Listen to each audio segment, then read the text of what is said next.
Sup, everybody? It's Big Fella. I heard some very troubling, well, I'm not sure I could call it troubling, but some very sad news yesterday. Apparently, the entire North American team that helped develop Marvel Rivals was laid off. And I heard it from one of YouTube's favorite roasters, Penguin Z0, also known as Moist Critical. Shout out to Charlie. If you do ever see this, know that you are the GOAT.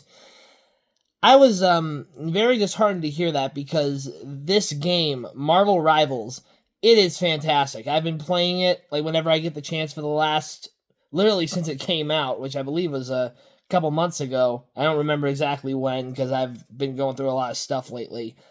But hearing this news, it just goes to show how unpredictable the entertainment industry, the gaming industry, can be.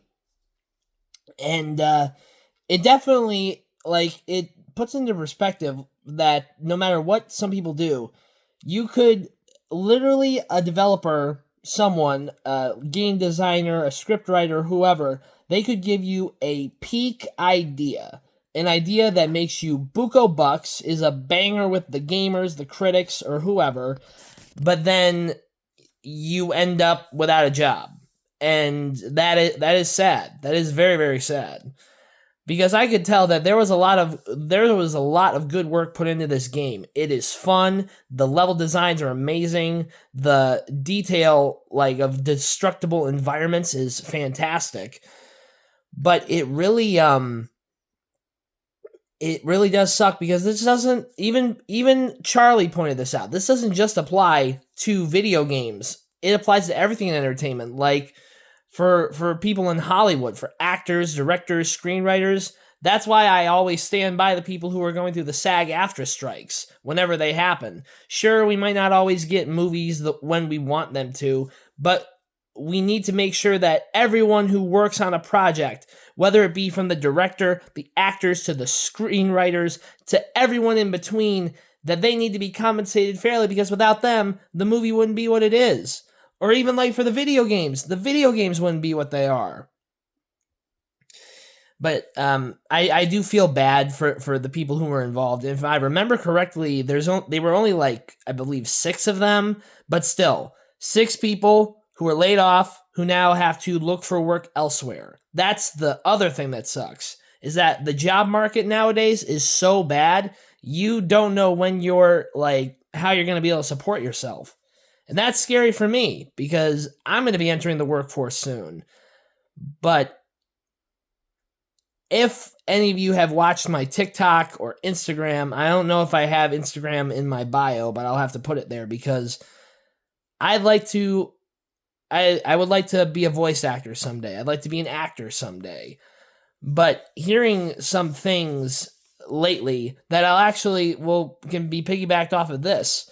Maya Hawke, who you guys will know as Robin from Stranger Things, and also Anxiety from Inside Out 2, she even mentioned that a lot of producers nowadays, they primarily look at the actor's Instagram following to help them get into a project. And I just think that is the dumbest thing, because I can imagine there are people who fight for these projects, who fight for these roles, that have the right look, they have the right talent, they have the right skills.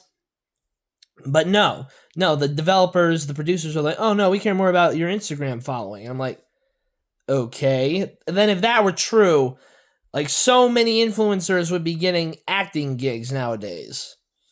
That does discourage me from wanting to get into that field because some of my favorite actors, voice actors, they've been in this game for decades or maybe even less so than that, but I sometimes feel like I was born in the wrong era because social media, I do thank it because it has connected me with a lot of kind people, particularly those of you who have commented on my channel.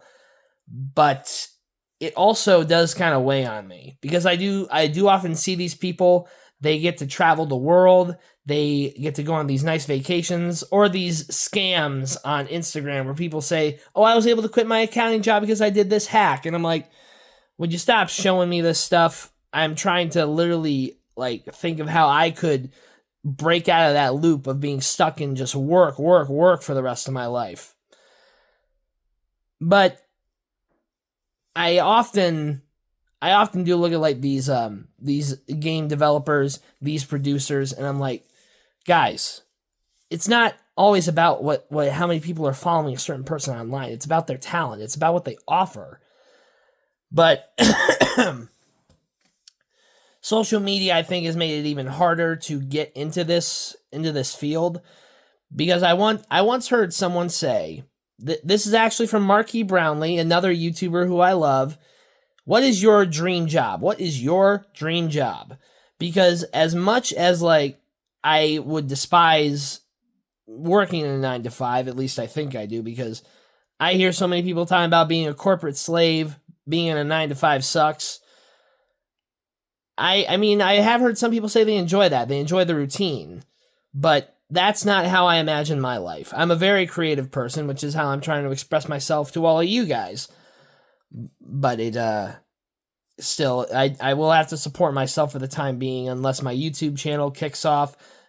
If someone sees my voice impressions or like what I'm trying to do on TikTok or Instagram, that is probably slim to none, because as I've mentioned before, I live in Michigan. I'm nowhere near an entertainment hub. And plus, I can't really get into a lot of voice acting because my room isn't soundproofed where I record my other videos. I'm sitting down in my family room right now. But I do like need some more equipment to be able to make better sounding audio quality. But it could happen. It just will undoubtedly take time. I often do wonder if I know I posted a video where I say I believe in you, and I do. I believe in you guys. A lot of you guys, there is something inside of you that no one else has in the world. But when I tell myself that, it gets very hard. It does get very hard to keep pushing when it feels like no matter what you do, it won't lead to anywhere. And I often see a lot of these people at the peak. Like, I look at all these big YouTubers, these influencers, getting to go on these fancy vacations, but I don't factor in how much hard work they put in, how much hard work, how many sacrifices they had to make to get that way. And I have to understand that. I will probably have to not like sacrifice like my stability or anything, but we'll have to make some decisions that a lot of people won't agree with. But in the same token, it's my life. I can do what I want with it, but I don't want to look back and wish I had done this sooner. I'm trying to do this now because I hope I could break through. It just gets hard to get that way because there are so many other people that are chasing what I want. There was one person that told me they see me as like I'm 6'3". Why do you think they call me big fella, or why do I call myself big fella? But someone once said I could see you being like a leading man in a movie or like an action movie. You could even be in Marvel. And I remember laughing. I say, dude, I appreciate that, but you're just flattering me. I'm not really thin like a lot of these other guys. I'm not a bodybuilder. I'm not physically shredded. I mean, I know I can work on that, but it gets hard. It gets hard sometimes. But the long story short, what I'm trying to say is, for all these people who work on movies, on video games, they are the unsung heroes. Sure, we see the studios, the voice actors, the performers behind all these performances, but without the script writers, without the developers, without everything in between, we wouldn't be able to have all that. So I once again, I do feel bad for the team of Marvel Rivals from North America, but I do hope they find work elsewhere and are able to make a lengthy career out of it. But yeah, I'm trying to hold out hope for myself that I could one day work in the entertainment industry. but some days it just feels very so out of reach, especially from where I am. But I guess I just gotta keep trying because I don't want to give up on my dream. But overall, this news really bummed me out. But hopefully they will be able to find work elsewhere. So as always, I'm Big Fella. I'll see you next time.